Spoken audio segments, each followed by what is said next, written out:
중고등학생 때 친구들과 또 후배들과 함께 교회에서 가끔씩 밤에 모여 기도하던 때가 있었습니다.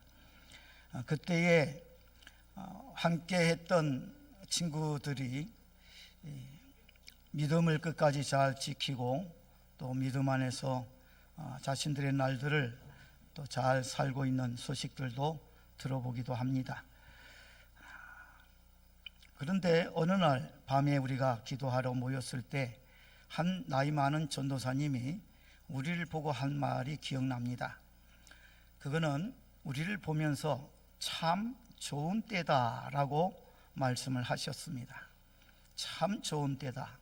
자기는 이제 나이가 들어서 이제 하나님 나라 위해서 일한다 해도 얼마 하지도 못할 것 같은데 우리들은 한참 자라나는 모습, 한참 어리고 젊고 하나님 나라 위해서 뭔가를 생각하고 기도하고 꿈을 꾸고 달려가는 그런 모습을 볼 때 아마 자신의 어렸을 때도 기억이 날 거고 이제 남은 세월을 계산해 보게 되는 그러한 경우가 아니었을까 짐작하게 됩니다.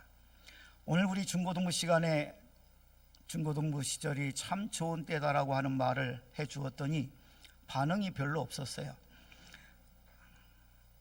학교 다닐 때 너희들 참 좋은 때다, 얼마나 공부하기도 좋고 얼마나 이런저런 걱정 없이 참 좋냐 그러면 아이들은 이해를 못합니다. 왜냐하면 아이들에게도 나름대로의 고민이 있고 어려움이 있기 때문이죠. 제일 무거운 짐이 바로 시험입니다. 학교에 가서 때가 되면 시험을 치러야 되는데 그 시험의 성적이 얼마나 마음을 졸이게 만듭니까? 그런데 그러한 과정이 중학교로 끝나는 게 아니라 고등학교로 끝나는 게 아니라 대학으로 끝나는 게 아니라 사회에 나가서도 또 취직시험을 봐야 되고 여러 가지로 참 인생의 날에 고민하지 않고 편안하게 지낼 수 있는 시간이 과연 얼마나 될까 생각하게 만드는 우리 인생살이라고 할 수가 있겠습니다. 게다가 우리는 그리스도인으로서 세상 사람과 다른 삶을 살아야 합니다. 악을 악으로 갚는 세상의 삶의 방식이 아니라 선으로 악을 이기는 그리스도인의 하나님의 자녀의 삶의 방식으로 살아가야 하기 때문에 우리는 더더군다나 이 땅에서 우리의 세월이 갈수록 힘들고 어려워진다는 것을 깨닫게 됩니다. 교회가 참 오늘날과 같이 부흥성장한 때가 어디 있겠느냐라고 말한 때가 얼마 되지 않은 것 같은데 벌써 여러 가지 내외적인 요인으로 인해서 많은 시련을 겪게 되고 도전을 받고 있는 현실을 우리가 보고 있습니다. 당장에도 코로나로 인해서 우리가 많은 일상적인 정상적인 이전과 같은 그러한 모습을 아직 온전하게 회복하지 못하고 살아가고 있지 않습니까? 이것은 하나의 예에 불과하죠. 이보다 더한 경우들을 우리는 주변 나라들 통해서도 볼 수가 있고 그게 언제 우리나라 이야기가 될런지 참 우리 마음이 졸이는 경우들, 그러한 시대를 우리가 지금 살아가고 있습니다. 처처의 기상이변, 홍수, 지진, 화산 폭발, 이루 말할 수 없는 우리를 두렵게 만드는 그러한 소식들이 때를 지어 우리를 향해서 덤벼오고 있는 이 시대가 아니겠습니까? 정말 이 세상을 바라다 보면서 과거에는 경험해보지 못했던 그런 엄청난 재난, 그러한 사실들을 우리는 앞으로 보게 될 것이고 듣게 될 것이고 그들의 이야기가 어느 사이엔가 내 이야기, 우리의 이야기가 되는 날을 목격할 수도 있겠다는 거죠. 이와 같은 세월 속에 그리스도인으로서 하나님의 자녀로서 우리가 살아내기 위해서 성경이 우리에게 무엇을 약속하고 말씀해 주고 계시느냐, 이것을 우리는 잊지 않아야 할 것입니다. 우리 주님께서 이제 부활하셨습니다. 십자가를 지고 죽으셨다가 다시 사흘 만에 부활하셨습니다. 그 부활하신 주님이 제자들 앞에 나타나셨고 가르치셨고 이제 승천하실 때를 앞두고 있었습니다. 그때 제자들에게 주신 당부의 말씀이 있죠. 그 말씀은 누가복음 24장 49절에 보면 볼지어다 내가 내 아버지께서 약속하신 것을 너희에게 보내리니 너희는 위로부터 능력으로 입혀질 때까지 이 성에 머물라. 약속하신 것을 보내겠다. 그런데 그 약속하신 것을 보내면 어떤 일이 일어나는가? 위로부터 능력을 입게 된다라고 말씀을 하고 계십니다. 예수님의 제자들은 부활하신 예수님을 보면서 말했죠. 아이고 예수님, 이제 다 됐죠. 이제는 예수님 메시아로서 권세와 능력을 나타내실 때지요. 이제는 이제 말씀하신 그 모든 예언의 말씀이 다 풀려질 때지요. 이제는 우리가 이 세계의 중심제가 되고 예수님은 왕이 되셔서 온 세상을 통치하시는 그 날이 지금 이제 우리 눈앞에서 실현하게 된 거지요. 이렇게 예수님께 묻습니다. 사도행전 1장 6절에 이스라엘 나라를 회복하심이 이때니까. 그럴 때 우리 예수님 뭐라고 대답해 주셨는지를 알지요. 너희 알 바가 아니다. 그 날과 그 시간이 거기에 관심 가지지 마라. 다만 너희 할 바를 해라. 그렇게 말씀하십니다. 그것은 예루살렘과 온 유대와 사마리아와 땅끝까지 이르러 예수의 증인, 복음의 증거자로 살아가야 할 것임이라고 말씀을 하죠. 그런데 그런 일을 하기 위해서 사도행전 1장 8절에 보면 오직 성령이 너희에게 임하시면 너희가 권능을 받고 살아가라고, 그 권능으로 일해가라고 말씀하시는 것을 보게 됩니다. 그래서 이 능력으로 입혀진다고 하는 것은 성령이 오셔서 우리 가운데 임하시는 것이라고 하는 것을 알 수가 있죠. 예수 믿는 사람으로서 그럴 수가 있어? 예수 믿는 사람이 왜 그래? 이렇게 말을 듣는 사람이 있고 그런 말을 하게 되는 경우도 있습니다. 그 어떠한 경우에도 우리가 다시 한번 되짚어 생각해 보니까 우리가 예수 믿는 사람으로서의 신앙 고백적인 삶, 복음의 증거자로서의 삶을 살기에 우리가 능력이 부족했구나 한 사실을 다시금 깨달을 수밖에 없는 이야기라고 할 것입니다. 요한복음 14장 16절 18절에 예수님 말씀하시지요. 이제 예수님은 떠나실 겁니다. 십자가의 고난, 죽으심, 부활, 그리고 그 후로는 승천하시고 하늘 보좌에 올라가실 거지요. 그와 같은 일들을 앞에 두고 우리 예수님이 제자들에게 해주시는 말씀입니다. 내가 아버지께 구하겠으니 그가 또 다른 보혜사를 너희에게 주사 영원토록 너희와 함께 있게 하리니 그는 진리의 영이라. 세상은 능히 그를 받지 못하나니 이는 그를 보지도 못하고 알지도 못함이라. 그러나 너희는 그를 아나니 그는 너희와 함께 거하시며 또 너희 속에 계시겠습니다. 내가 너희를 고아와 같이 버려두지 아니하고 너희에게로 오리라. 이렇게 약속해 주셨습니다. 고아와 같이 버려두지 않고 너희에게 온다. 어떻게 오신다는 겁니까? 성령으로. 성령은 하나님의 영, 그리스도의 영이지요. 그 성령이 오셔서 우리와 함께 하셔서 우리 안에 거하시고 우리와 함께 하시고 우리의 삶에 능력이 되시고 지혜가 되시고 도움이 되셔서 생명이 되셔서 우리가 그리스도의 증인으로서의 삶, 하나님의 자녀로서의 삶을 살게 해 주실 것임을 말씀하고 약속해 주고 계시는 겁니다. 오늘 우리가 이 땅에서 그리스도인으로 살아갈 때 내가 가지고 있는 지혜, 능력으로 살 수 있는 삶이라고 생각하지 말라는 거죠. 그렇게 생각하다가는 너무 외롭고 너무 힘들고 너무 비관적으로 생각할 수밖에 없게 된다는 것입니다. 그 어떠한 자리에서도 우리는 기억해야 한다는 거지요. 예수님께서 나와 함께 하신다. 성령으로 나와 함께 하시고 내 능력이시고 내 생명이시고 내 도움이시고 나의 승리가 되신다. 이 믿음으로 우리가 살아가야 한다는 것입니다. 우리는 이 성령님과 함께 성령의 도우시는 능력을 힘입고 살아가고 있습니까? 오늘 본문의 말씀을 우리에게 그것을 다시금 생각해 보라고 하시는 듯합니다. 바울이 사도행전 18장에서 우리가 본 것처럼 고린도에서 복음을 전하다가 예배소로 장소를 옮깁니다. 그 예배소에 브리스길라와 아굴라를 머물러 두게 하고 자기는 가이사랴로 배를 타고 가서 가이사랴에 상륙합니다. 그 가이사랴에서 올라가 교회 안부를 전했다고 그러는데 어디로 올라갔느냐? 성경에는 구체적으로 지명은 나와 있지 않지만 그 당시에 습관적으로 말할 때 올라간다는 말은 예루살렘으로 올라간다. 예루살렘 교회에 가서 안부를 전했다는 이야기입니다. 우리도 어디로 올라가요? 서울로 올라가요. 그래서 상경한다고 그러죠. 서울이 위에 있다는 거예요. 높은 걸로 치면 강원도가 더 높은데, 그런데 서울로 가는 것을 중심부에 있기에 올라간다고 말해. 여수에 언제 내려간다고 말해요. 여기에 올라간다는 이 단어가 그래서 요거는 예루살렘으로 간 거구나.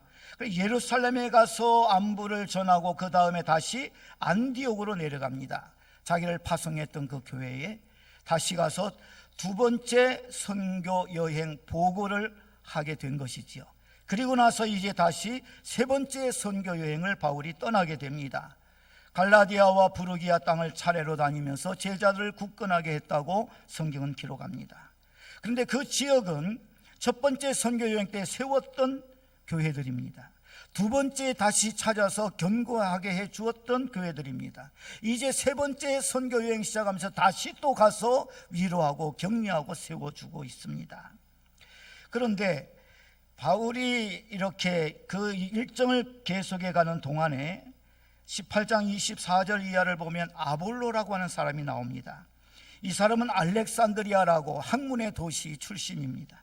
언변이 좋고 성경에 능통했다고 소개해 줍니다. 이 사람이 에베소에 와서 예수님에 관하여 말하기 시작합니다. 그가 일찍이 주의 도를 배워 열심으로 예수에 관한 것을 자세히 말하고 가르쳤다고 25절은 말씀하죠. 그런데 그 아볼로에게 관하여 말씀할 때 이 18장 25절에 보면 요한의 세례만 알 따름이라고 말씀하고 있습니다. 요한의 세례, 회개를 전하고 세례 요한이 요단강에서 물로 세례를 주었지요. 그것만 아볼로가 알고 있었다는 거예요. 그럼 뭘 모르고 있다는 이야기가 될까요? 예수께서 성령으로 세례 주신다고 하는 말씀을 이 아볼로는 모르고 있었다는 이야기입니다.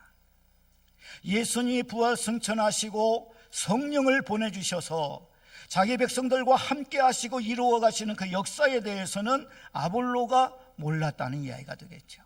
그래서 바울이 머무르게 했던 브리스길라와 아굴라, 어떻게 보면 평신도라고 할 수 있는데 이분들이 아볼로를 조용히 불러서 그 이후의 이야기, 진리의 말씀을 가르쳐 줍니다.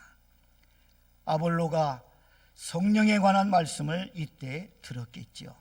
그리고 그는 그 후에 아가야로 가서 예수는 그리스도라고 성경을 가지고 많은 사람들 앞에서 강력하게 설파함으로 유대인들조차 그 앞에서는 말로서는 저 사람을 못 당해 하고 물러서게 만들었다고 18장 28절은 기록합니다.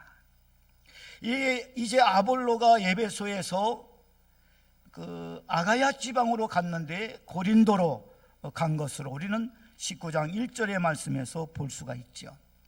그때에 그 아가야 지방, 즉 지금으로 말하면 그리스 저 남단이 되겠습니다. 거기에 아볼로가 가 있을 때에 바울은 지금의 터키 지역에 있는 에베소에 왔던 것이지요. 그래 와서 어떤 제자들을 만났습니다. 근데 이 어떤 제자들이 예수님 믿는 제자들인가 했는데 알고 보니까 예수님 믿는 제자들이 아니었습니다. 그들은 세례 요한의 제자들이었던 것이죠. 그래서 바울이 처음에는 예수님 믿는 사람인 줄 알았는데 이야기가 좀 달라요. 그래서 19장 2절에 보면 묻습니다. 뭐라고 묻습니까? 이르되 너희가 믿을 때에 성령을 받았느냐 이르되 아니라 우리는 성령이 계심도 듣지 못하였노라. 아멘. 여기에 또다시 등장한 사람들, 세례 요한의 제자들, 그들은 성령에 관해서 전혀 모르는 사람입니다. 오늘 교회를 다니면서도 성령님에 대해서 잘 모르고 성령님이 나의 삶 속에 어떤 분인지를 잘 생각하지 못하고 예수 믿고 구원받았다고 하면서 여전히 내 힘으로 내 생각으로 예수님을 따르려 하고 예수님의 일을 하려고 한다고 하면 우리가 바로 이와 같은 문제에 봉착한 셈이 되고 마는 거죠. 성령을 믿을 때에 받았느냐? 아이고 우리는 성령이라는 거 모릅니다 라고 저들은 말합니다.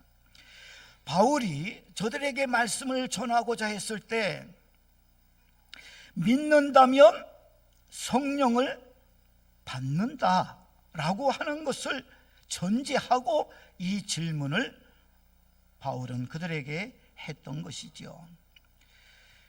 믿을 때에 성령을 받았느냐? 이게 혹간 오해를 불러일으키기도 하였습니다. 그래서 예수님을 믿는데 구원의 믿음을 가지는 사람, 성령의 믿음을 가지는 사람 이런 식으로 예수 믿는데 1등짜리 신자, 2등짜리 신자가 있는 것처럼 그렇게 그 억측을 불러일으키는 그러한 경우들이 있었지요. 예수님을 믿을 때에 성령을 받았느냐? 성령 못 받은 사람은 2등 신자다. 그러면 성령 받은 증거가 뭐냐? 방언하는 것이다.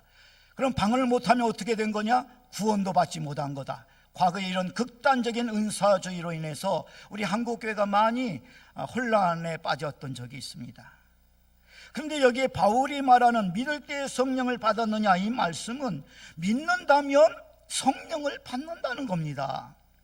우리 예수님께서 우리를 고아와 같이 버려두지 않는다고 그러셨죠. 주님이 우리와 어떻게 함께 하십니까? 성령으로 함께 하시는 거죠. 우리 몸을 성전 삼고 성령이 우리 안에 거하신다. 우리 몸이 성전이고 우리 몸 안에 성령이 거하신다. 예수 그리스도가 우리 안에 거하신다. 그래서 예수님 우리와 함께 우리 속에 거하신다. 성경은 이렇게 우리에게 가르쳐주고 계십니다. 그런데 이 사람들은 성령에 관해서는 듣도 보도 못했다고, 전혀 모른다고 대답을 합니다. 그래서 바울은 또다시 묻습니다. 3절 읽어보십시다.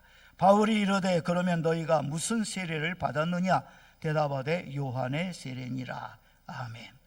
세례 받을 때에 성령의 역사가 임하는데 이 사람들이 세례를 받았다는데 성령의 역사를 모르니까 바울이 더 의아스러웠습니다. 그럼 너희들이 세례를 받았다는데 무슨 세례를 받았느냐라고 묻고 있습니다. 그랬더니 요한의 세례라고 말합니다. 그러면 그렇지. 요한의 세례는 회개하라고 세례 요한이 요단강에서 주었던 물세례를 가리키는 거죠. 그래서 바울이 이것에 대해서 설명을 합니다. 4절입니다. 4절 말씀도 읽어보십시다. 바울이 이르되 요한이 회개의 세례를 베풀며 백성에게 말하되 내 뒤에 오시는 이를 믿으라 하였으니 이는 곧 예수라 하거늘. 아멘. 그러니까 그들이 뭐라고 그 말을 듣고 말하며 반응을 했을까? 5절에 그들이 듣고 주 예수의 이름으로 세례를 받았다. 아 그래요? 세례 요한이 증거하신 분이 예수님이라고요? 그분이 우리 죄를 위하여 죽으시고 다시 살아나셨다고요? 그분 이름으로 믿고 세례를 받으면 죄사함을 받는다고요? 좋습니다. 우리가 예수님을 구주로 영접합니다. 믿습니다. 지난날의 어리석음을 다 버립니다. 이제 예수의 이름으로 세례를 주세요. 그래서 세례를 받았다는 겁니다. 그 다음에 6절에 보면 바울이 안수할 때 성령이 임하심으로 방언도 하고 예언도 했다고 기록하고 있습니다. 그리스도인들에게 있어서는 예수를 믿을 때에 생각하고 기대해야 할 것이 있다고 말씀합니다. 그것은 바로 성령으로 우리가 선물을 받는 것입니다. 우리 사도행전 2장 38절 39절을 함께 읽어보겠습니다. 베드로가 이르되 너희가 회개하여 각각 예수 그리스도의 이름으로 세례를 받고 죄 사함을 받으라. 그리하면 성령의 선물을 받으리니 이 약속은 너희와 너희 자녀와 모든 먼데 사람 곧 주 우리 하나님이 얼마든지 부르시는 자들에게 하신 것이라 하고. 아멘. 잘 보십시오. 베드로가 말씀합니다. 뭐라고요? 먼저 회개해라. 죄를 버려라. 더 이상 죄 고집하지 마라. 더 이상 죄악된 습관에 속아 종로를 타고 살지 마라. 죄를 다 버려라. 그리고 돌아서라. 그래서 예수 그리스도의 이름으로 세례를 받으라. 세례 받으려면 어떻게 해야 합니까? 예수 그리스도를 믿어야지요. 예수 그리스도를 믿는 사람이 예수님의 이름으로 세례를 받는 거지요. 그러니까 너희가 회개하고 예수님 믿어라. 그리고 세례를 받으라. 그러면 무엇도 주신다? 죄사함을 받게 된다. 죄사함만 받습니까? 그리하면 성령의 선물도 받는다. 그럼 이 약속은 어떤 사람에게 주어집니까? 교회 생활 오래 한 사람? 기도 생활 오래 한 사람? 봉사 생활 오래 한 사람? 아니죠. 누구든지 회개하고 예수님을 믿고 세례를 받는 사람이라면 죄사함을 받고 성령을 선물로 받는다는 것입니다. 이 약속은 너희와 너희 자녀와, 그러니까 유대인뿐 아닙니다. 모든 먼데 사람. 먼데 사람이 누굽니까? 우리 하나님이 얼마든지 부르시는 자. 유대인이나 이방인이나 할 것 없이 누구든지 예수님을 믿고 누구든지 회개하고 예수 믿고 세례 받으면 죄사함과 성령을 선물로 받는 이 역사가 이루어진다. 우리 하나님이 전혀 차별하지 않고 구별하지 않고 그와 같은 은혜를 베풀어 주신다라고 분명하게 말씀하고 가르쳐 주었습니다. 그 사람들은 그 말씀을 믿고 세례를 받았고 성령의 임재를 경험하는 모습을 우리가 볼 수가 있죠. 성령의 사역에 관해서 여러 가지로 많은 말씀들을 우리가 찾아볼 수가 있습니다. 그러나 간단하게 두 가지만 성령의 사역을 생각해 볼 수가 있겠습니다. 첫째는 우리를 거듭나게 하시는 역사. 성령께서 믿는 자 안에 거하셔서 거듭나게 하시고 그리스도의 성품으로 날마다 성숙해지고 변화해 갈 수 있도록 하시는 사역을 말할 수 있습니다. 그것을 성령의 내주라고 말하기도 합니다. 그러면 누가 거듭나며 누가 성령이 그 가운데 거하시는 사람일까? 요한복음 1장 12절 13절의 말씀을 보면 영접하는 자, 곧 그 이름을 믿는 자들에게는 하나님의 자녀가 되는 권세를 주셨다. 그 다음에 13절에 이는 혈통으로나 육정으로나 사람의 뜻으로 나지 아니하고 오직 하나님께로서 난 자들입니다. 하나님께로서 났다, 성령으로 거듭난 것에 대해서 우리에게 말씀해 주고 있습니다. 그래서 고린도전서 12장 3절은 성령으로 아니하고는 누구든지 예수를 주시라고 할 수 없다고 말해요. 예수님을 구주로 주님으로 고백할 수 있는 것은 누가 역사해 주셔서요? 성령이 역사하셨기에 예수님을 구주로 영접할 수 있었다는 거예요. 예수님을 구주로 영접하고 하나님의 자녀가 되는 사람은 하나님으로 인하여 거듭난 사람이라고 말씀하고 있습니다. 이것을 요한복음 3장에서는 우리가 거듭나지 않으면 하나님 나라 볼 수도 없고 우리가 물과 성령으로 거듭나지 않으면 하나님 나라에 들어갈 수 없다라고 분명하게 말씀하고 가르쳐 주시죠. 그러니까 거듭난다, 물과 성령으로 난다, 하나님으로 난다, 이게 다 성령이 하시는 역사인데 예수님을 믿을 때에 일어나는 역사다 이 말이에요. 예수님을 구주로 영접할 때 일어나는 이 역사, 성령의 사역이라는 거죠. 그래서 우리가 진실한 마음으로 회개하고 예수님을 구주로 영접하면 성령이 우리 안에 들어오시고 우리를 거듭나게 하시고 하나님의 생명으로 날마다 성숙해가는 삶 속에 우리를 붙들어 주시고 세워 주시겠다는 것입니다. 또 다른 사역도 있습니다. 그것은 바로 능력의 사역입니다. 은사의 사역이지요. 성령 세례 받을 때에 예언하고 방언하는 경우는 성령 세례를 받을 때, 예수님을 구주로 믿고 세례를 받을 때에 성령의 충만이 함께 동일한 시간에 일어나는 모습입니다. 그래서 성령의 세례, 즉 예수 그리스도의 이름으로 세례를 받고 거듭나 하나님의 자녀가 되었고 나서 그때에 받은 성령 충만, 또는 그 이후에라도 우리가 다시 성령 충만을 받도록 성령은 말씀을 하십니다. 그 성령으로 충만해져야 할 이유가 뭐냐? 하나님의 능력으로 하나님을 섬길 수 있도록, 하나님의 은사로 교회를 세워갈 수 있도록, 하나님의 도우심으로 다른 사람들의 삶을 유익하게 도와줄 수 있도록 성령께서 역사하시는 것이 바로 이 능력의 사역을 위하여 주시는 은사의 사역이라고 말할 수가 있겠습니다. 성령 충만에 대해서는 성경이 우리에게 계속 말씀합니다. 사도행전에도 성령 충만을 거듭거듭 받는 하나님 백성들의 모습을 봅니다. 에베소서 5장 18절에도 술 취하지 말라 이는 방탕한 것이니 오직 성령의 충만을 받으라고 말씀합니다. 이 일에 관하여 요한일서 5장 14절 15절이 우리에게 일러준 말씀이 있죠. 그를 향하여 우리의 가진 바 담대함이 이것이니 그의 뜻대로 무엇을 구하면 들으심이라. 주의 뜻대로 우리가 기도하면 주님이 들어주신다는 거예요. 우리가 무엇이든지 구하는 바를 들으시는 줄 안즉 우리가 그에게 구한 그것을 얻은 줄을 또한 아느니라. 우리가 주님께 성령 충만이 하나님의 뜻이잖아요. 하라고 그랬으니까 그 뜻대로 구하면 그 다음에 우리가 믿어야 된다는 거예요. 뭘 믿어요? 내게 성령 부어주시고 주의 영으로 나를 충만하게 해주신 것을 믿어야 한다는 것입니다. 마가복음 11장 24절도 말씀하죠. 그러므로 내가 너희에게 말하노니 무엇이든지 기도하고 구하는 것은 받은 줄로 믿으라. 그리하면 너희에게 그대로 되리라. 주님이 내게 말씀하신 대로 내가 구주를 영접했고 예수님을 믿으니 주의 성령 내게 부어주시고 나를 거듭나게 하시되 하나님을 섬기고 이웃들에게 주의 은혜와 주의 생명을 전할 수 있는 주의 은사도 내게 부어주시며 주의 성령으로 나를 충만하게 해주실 줄로 믿습니다. 이렇게 기도하며 살아가라는 말씀이 되겠습니다.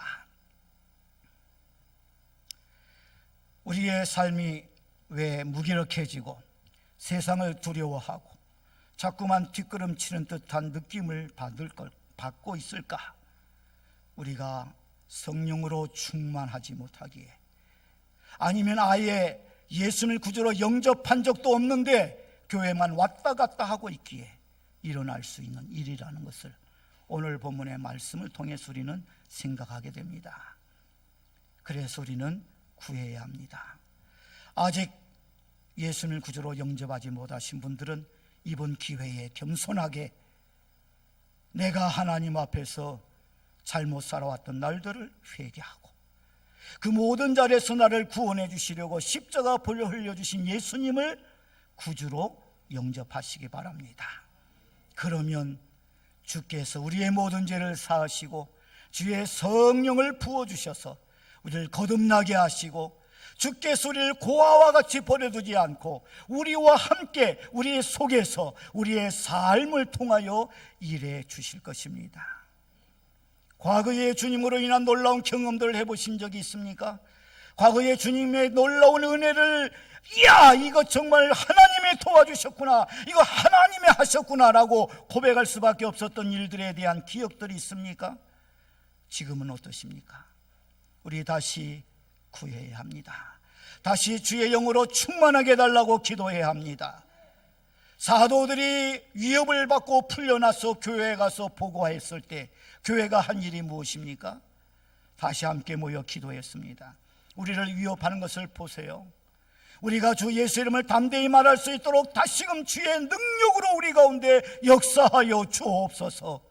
간절하게 기도하였을 때 모인 곳이 진동하더니 저희들이 성령에 충만하여 나아가 예수는 그리스도라고, 예수님이 우리의 구원의 주님이시라고, 예수님이 우리의 삶을 바꾸어 주신다고, 예수님이 우리의 삶을 새롭게 하시고 우리를 살아나게 하시는 분이라고, 살려주시는 분이라고 담대하게 증거했다고 말씀하고 있습니다. 코로나 때문에 사회가 전반이 큰 영향을 받고 있습니다. 교회도 많은 영향을 받고 있습니다. 이건 제 개인적인 생각입니다.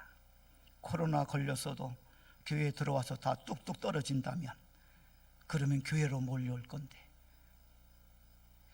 제 부질없는 생각으로 그칠 수도 있겠죠. 그렇지만 우리가 잃어버린 능력을, 잃어버린 생명을 다시 회복시켜 달라고 기도하고 간구하십시다. 초대교회도 두려워할 때 많았습니다. 무서워서, 떨려서 어떻게 할 바를 알지 못하고 성도들이 움츠려들 수밖에 없는 핍박의 시간들이 있었습니다. 그런데 그들이 어떻게 벗어났습니까? 어떻게 견뎌냈습니까? 어떻게 이겨냈습니까? 기도했습니다. 주의 성령으로 다시금 충만하게 해달라고, 하나님의 권능을 다시금 부어달라고, 다시금 하나님의 사람으로 살아내게 해달라고, 세상 사람들처럼 넘어지고 쓰러지고 창피와 수치 속에 내 인생 살아가지 않게 해달라고, 하나님의 자녀로 사람들 앞에서 살아가게 해달라고, 사람들에게 용서를 구하고 사람들의 눈치를 살피는 삶이 아니라 사람들을 용서해주고 사람들을 품어주고 그들에게 하나님의 은혜와 생명과 치유와 회복의 역사를 전하는 풍성한 그리스도인의 삶을 살게 해달라고, 그래서 예수님이 우리의 구주되심과 그 주님이 지금도 살아계심을 우리를 통하여 이 세상이 보게 하여 주옵소서. 기도하면서 그렇게 교회들은 그들의 역사를 이루어 갔던 것입니다. 오늘 우리는 어떤 모습일까요? 나는 어떤 모습으로 지금 이 땅에 우리의 길을 걸어가고 있을까요? 오늘 이러한 본문의 말씀을 읽으면서 하나님 앞에 우리 모두 다 기도하며 다시금 성령으로 충만함을 받아서 하나님 주시는 권능과 지혜와 생명으로 온 땅에 그리스도의 영광과 축복으로서의 우리의 삶을 살아낼 수 있게 되기를 바랍니다. 주께서 우리와 함께 하시니 우리는 반드시 모든 삶을 살아내고 주 앞에 서게 될 줄로 믿습니다. 찬송 197장을 부르시며 예물을 봉헌하겠습니다.